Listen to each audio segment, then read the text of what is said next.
तो hello guys, कैसे हैं आप लोग। Welcome to education study point. तो पिछले लेक्चर में आपने देखा होगा कि हमारा विजय सीरीज स्टार्ट हो गया है, वो भी ग्रेविटेशनल चैप्टर के साथ। जैसे ग्रेविटेशनल चैप्टर का लेक्चर नंबर 1 अभी तक अपलोड हो गया है। आज लेक्चर नंबर 2 हम पढ़ेंगे, वो भी है विजय सीरीज के अंदर। जैसे आपने लेक्चर नंबर 1 नहीं देखा ग्रेविटेशनल का, जाके जरूर देखे। उसमें चैप्टर का बहुत ही बड़ा कॉन्सेप्ट है, उस कॉन्सेप्ट को एकदम आराम से हमने क्लियर कर दिया है। और पहले इस लेक्चर से पढ़ने से आगे हम पिछले लेक्चर को रिवाइज करेंगे। तो पिछले लेक्चर में हमने पढ़ा था universal law of gravitational. Universal law of gravitational से हमने एक फॉर्मूला निकाला था, F = G(m1m2) अपॉन में d²। जो ये फॉर्मूला निकल गया था, हमने वो स्टेटमेंट पढ़ी थी, स्टेटमेंट से फॉर्मूला निकल गया था। इसके ऊपर हमने क्वेश्चंस भी करे थे और इसकी हमने जी की वैल्यू भी फाइंड करी थी, जी की एसआई यूनिट भी फाइंड करी थी। अगर आपको पिछले लेक्चर से कुछ भी डाउट हो तो आप पूछ लीजिएगा। आज के लेक्चर में हम चलते हैं।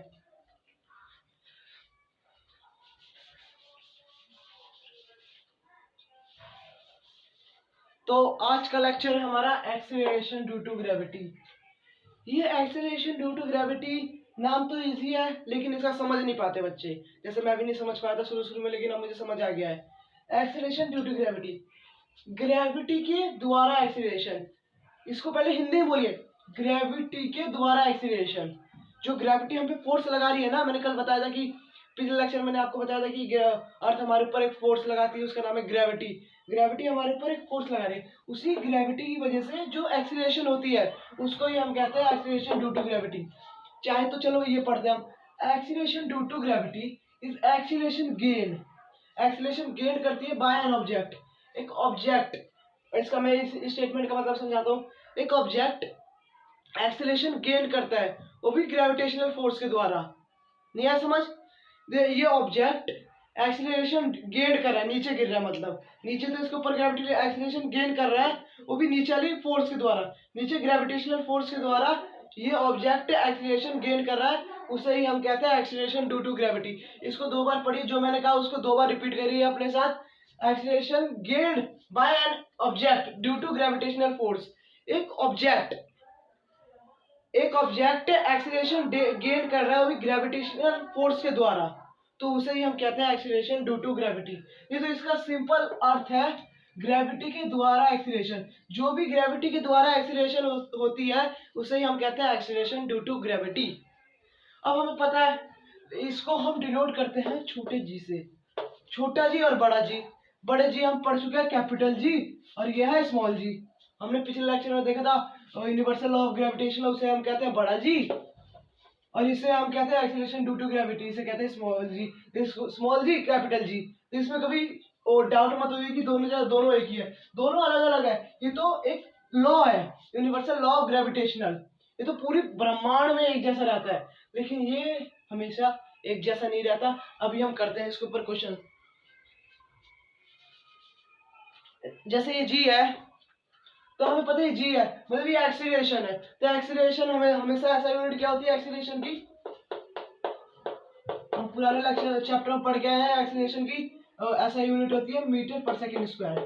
देखिए ना, ये एक्सीलरेशन है ना, अर्थ किसी भी ऑब्जेक्ट पे एक्सीलरेशन कर रहा है ना, ग्रेविटी लगा रहा है, उसको एक्सीलरेट करवा रहा है नीचे की द्वारा, तो भी तो एक एक्सीलरेशन हुई। लेकिन जो भी अर्थ हमारे ऊपर एक्सीलरेशन करवाता है उसे बस हम जी से डिनोट करते हैं, और सारे एक्सीलरेशन को हम ए ही कहते हैं। इसे बात नोट कर लीजिएगा। जो भी अर्थ हमारे ऊपर वो फोर्स लगा के एक्सीलरेशन करवा रहा है उसे ही हम स्मॉल जी से डिनोट करते हैं। और अदर एक्सीलरेशन, वो तो एक्सीलरेशन तो यही रहता है।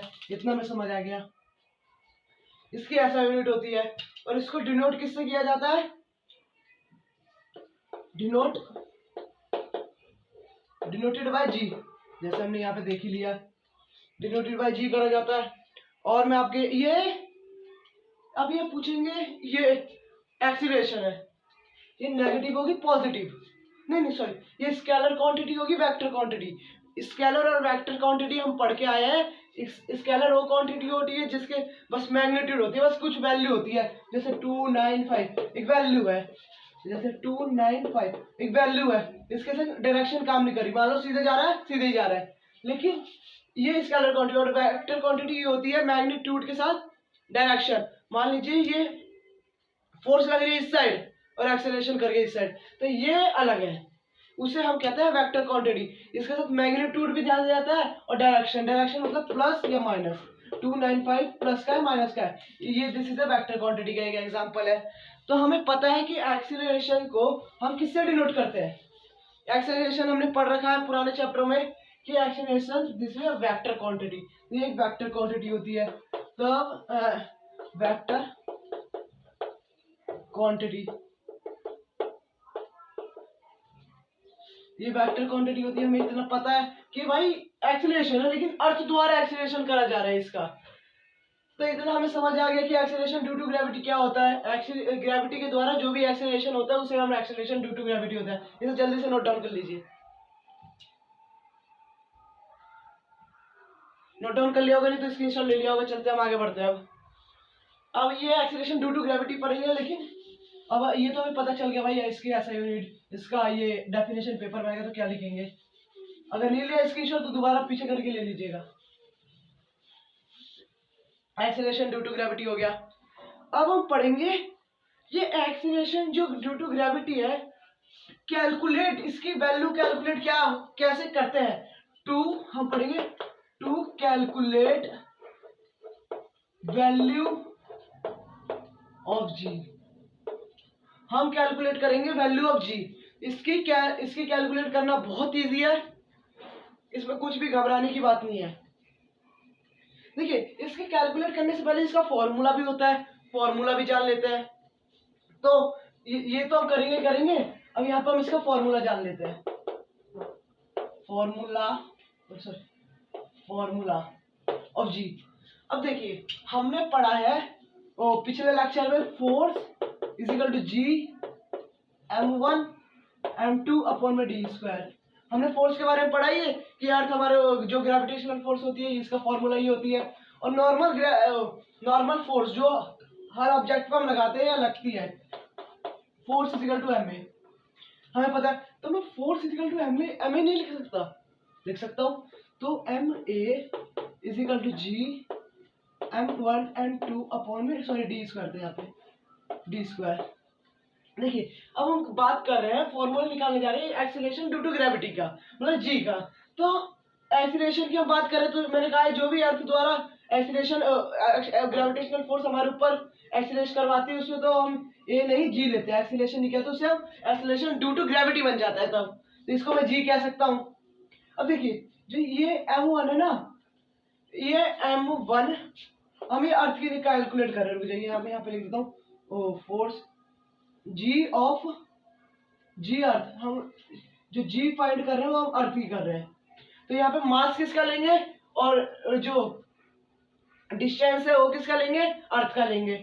ठीक है, अभी हमें this is m2 mass of earth है, और डी है।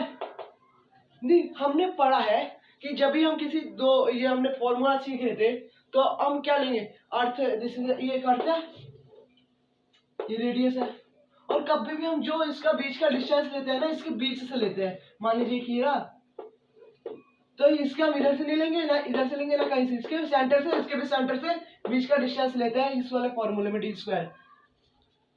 तब देखिए हम अर्थ के सरफेस पे खड़े हैं, यहाँ पे मैं यूं, यहाँ पे है, यहाँ अर्थ के सरफेस पे खड़े हैं, तो यहाँ पे क्या लेंगे, अर्थ का रेडियस ही तो लेंगे। तो d is equal to earth of radius, radius of earth, इतना हमें पता चल गया, रेडियस ऑफ अर्थ। अब देखिए जो m1 है, इसकी वैल्यू हमें फाइंड करने के लिए हमें, देखिए m2 तो कभी नहीं कटेगा। मान लीजिए अर्थ का मास है, क्या बताऊं, 6 इंटू 25, सॉरी 10 की पावर 24 kg, और आपका मास है 50 kg। इस वाले और इस वाले मास में फर्क क्या है, फर्क बहुत ज्यादा है। इसमें 10 की पावर 24 है, इसमें बस 50 kg है।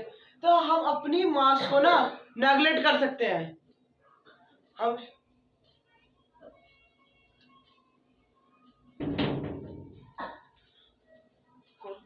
हम ना अपने मास को ना नेगलेक्ट कर सकते हैं। हमारा जो 50 kg मास है ना, उसको हम नेगलेक्ट कर सकते हैं। मतलब जो अपना M1 है, इसको भी हम M1 कर सकते हैं कि अपनी तो निकाल लें कि अर्थ हमारे ऊपर कितना वो जी एक्सेलरेशन ड्यू टू ग्रेविटी निकालिए। इसलिए इधर भी M1 इधर भी M1। तो आप कहोगे इधर M2 क्यों नहीं लिखा? इसलिए नहीं लिखा कि हमने M2 क्यों, हम अर्थ की थोड़ी ना निकाल रहे, हम अपनी निकालने की अर्थ हमारे ऊपर कितना एक्सेलरेशन निकाल लिया है। तो इधर हमारा ये फॉर्मूला बन जाता है।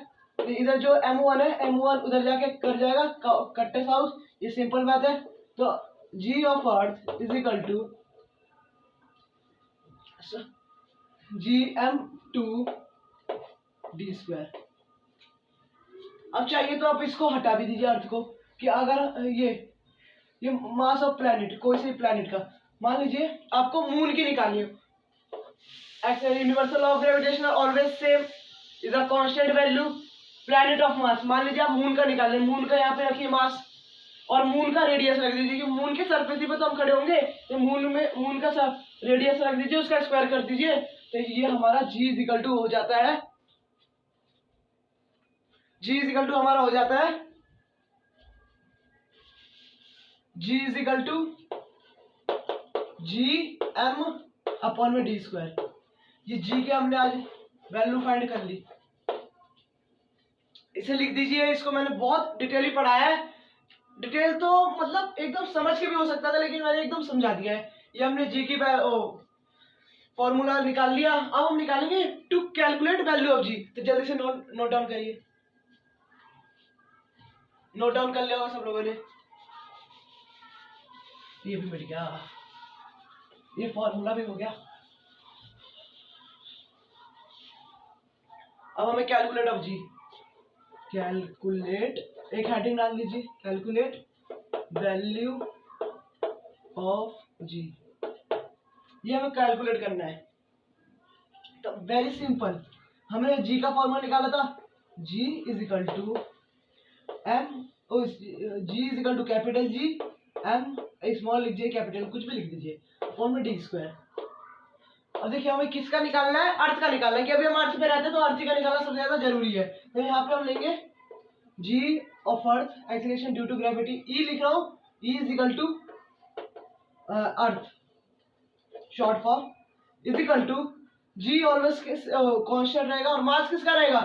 मास भी अर्थ का रहेगा। यहाँ पे M ही लग रहा है ऐसा, मास भी अर्थ का रहेगा, और जो d स्क्वायर है, डिस्टेंस है, वो अर्थ का रेडियस रहेगा। मैंने बताया सरफेस का सारा, यहाँ पे ई आ जाएगा अर्थ। मतलब आप वैल्यू पुट कीजिए, मैं वैल्यू पुट कर देता हूँ। इसकी कैलकुलेशन बहुत भयंकर है, मैंने एक कॉपी में करी थी, उसकी मैं स्क्रीनशॉट डाल के लास्ट में डाल दूंगा, ठीक है। इसकी है क्या थी, 1 पॉइंट समथिंग, रुक जाइए 2 मिनट।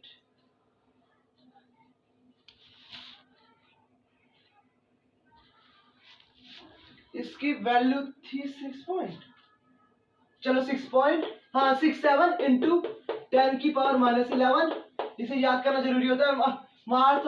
अर्थ ऑफ मास होती है 6 इंटू 10 की पावर 24, और रेडियस रहता है अर्थ का 576, रुक जाइए, अर्थ का रेडियस होता है 6.4 इंटू 10 की पावर 6। ये हमने कर दिया, इसका होल स्क्वायर, कि d का भी होल स्क्वायर होता है, और जो भी निकलेगा metre square. Gravity of moon और ग्रेविटी ऑफ अर्थ 6.7 इंटू 10 की पावर -11 इंटू 6 इंटू 10 की पावर 24 अपॉन में 6.4 इंटू 10 की पावर 6 होल स्क्वायर इसका। तो ये आप कैलकुलेशन करके निकाल सकते हैं, नहीं तो जल्दी चाहिए, नहीं तो ये निकालने को पेपर में ही बोल सकते हैं। ये 2016 में पूछा गया था, और ये 4 नंबर का आया था, तो आप बेसिक कैलकुलेशन करके निकाल ही सकते हैं। तो हम आगे चलते हैं। इसके calculate of value of G हमने कर ही लिया, बस इसमें फॉर्मूला पुट करना है। और ऐसे आपको मून का निकालना हो, तो यहाँ पे जो 6 इंटू 24 है, वहां पे लिखिए मून का रखिए, और जो अपॉन में रेडियस है वहां पे मून का रखिए, तो निकल जाएगा। ठीक है, इतना हो गया। अगर मून का निकालो तो मून का रखिए सब कुछ, तभी निकल जाएगा। तो हम आगे चलते हैं। अब हम एक और टॉपिक है वेरिएशन ऑफ G, फिर एक और टॉपिक है, फिर ये लेक्चर समाप्त हो जाएगा।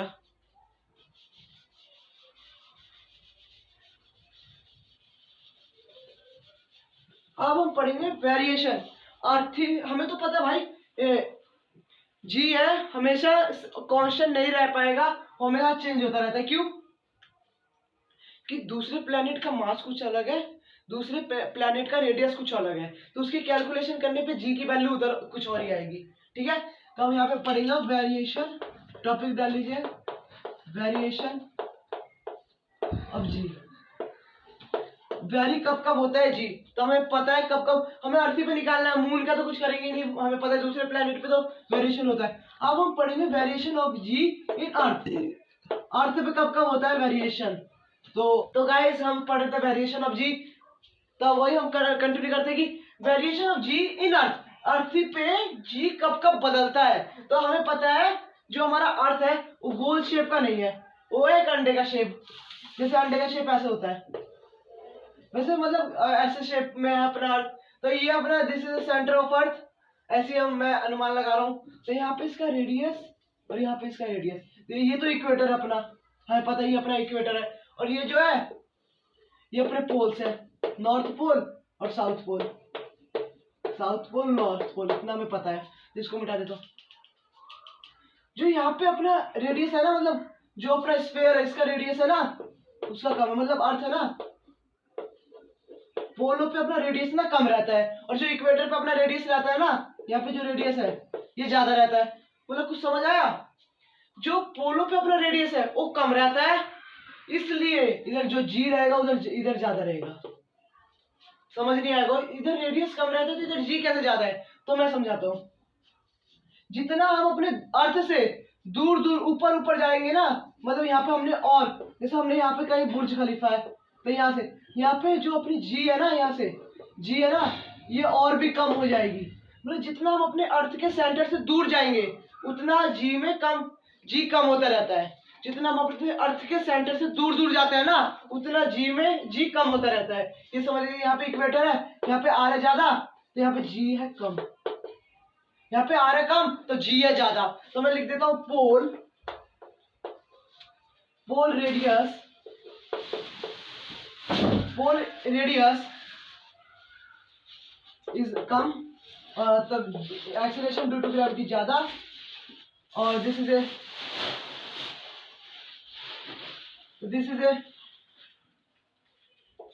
जहाँ पे ज्यादा रेडियस रहेगी उधर जी की वैल्यू कम रहेगी। ठीक है, जहाँ पे रेडियस कम रहेगा उधर जी ज्यादा रहेगा, जहाँ पे रेडियस ज्यादा होगा वहां पे जी।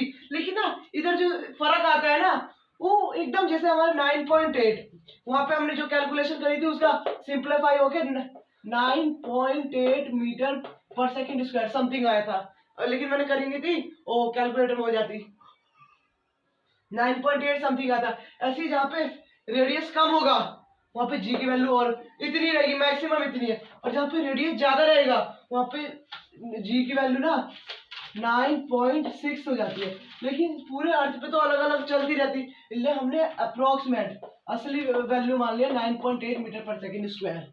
तो ये हमें समझ आ गया वेरिएशन जी इन अर्थ, जी में कब कब बदलाव आते हैं इन अर्थ में कब कब बदलाव आते हैं, पोल्स और इक्वेटर पे ज्यादा बदलाव हमको देखने को पड़ते हैं। तो ये हमारा टॉपिक खत्म हो गया वेरिएशन ऑफ जी।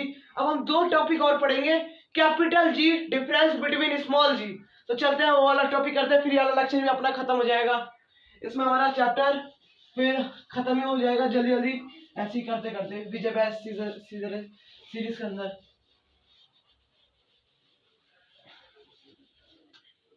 अब मैं आपसे खुद क्वेश्चंस कर रहा हूं, डिफरेंस पहले स्टॉप करके करिएगा, difference between capital G and small G. आपको मेरी राइटिंग समझ आ ही रही होगी, जल्दी से कर दीजिएगा। Difference between capital G and small G, इसको पेपर में पूछा जाता है 2 नंबर में, लेकिन ये बड़ा इजी है। सबसे पहले हम करते हैं, हम सबसे पहले एक बॉक्स बनाएंगे,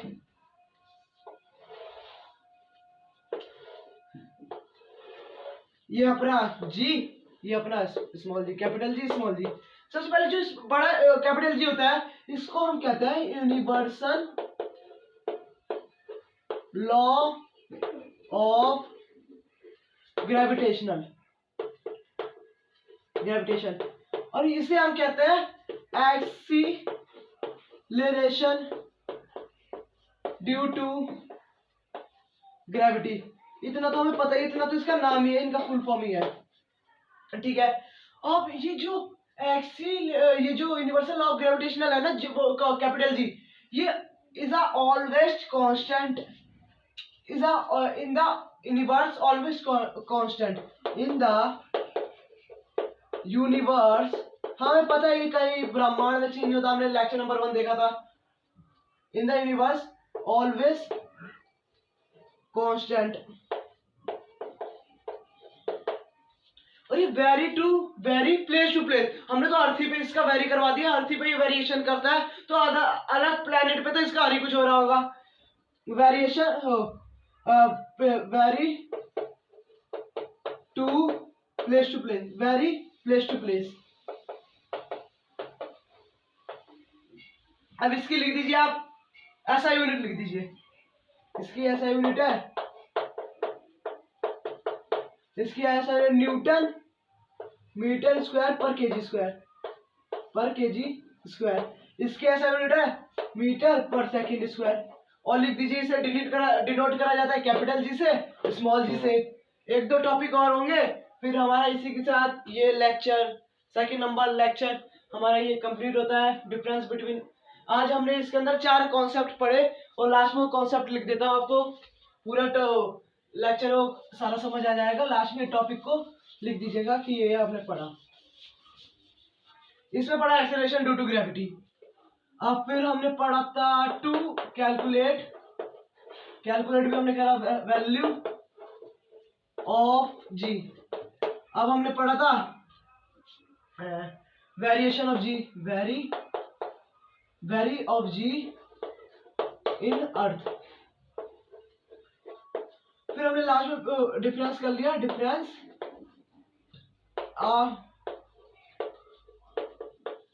बिटवीन जी एंड जी समझ ही नहीं आता। फिर हमारा ये हो जाएगा। मैं चाहता तो आपको आपके लिए एक्सेलरेशन ड्यू टू ग्रेविटी के क्वेश्चंस भी करवाता है। इसके ज्यादा क्वेश्चंस होते नहीं है, बस एक क्वेश्चन आपका बन सकता है कि मून और अर्थ का। ये मैं कुछ लेक्चरों में आपको एक पूरा कंप्लीट करवा दूंगा, मून और अर्थ का। और अपने बहुत सारे टॉपिक बच भी रहे हैं, तो हमारे साथ विजय सीरीज में चलते रहिए। Thank you so much watching. तो बाय बाय, मिलते हैं नेक्स्ट वीडियो में।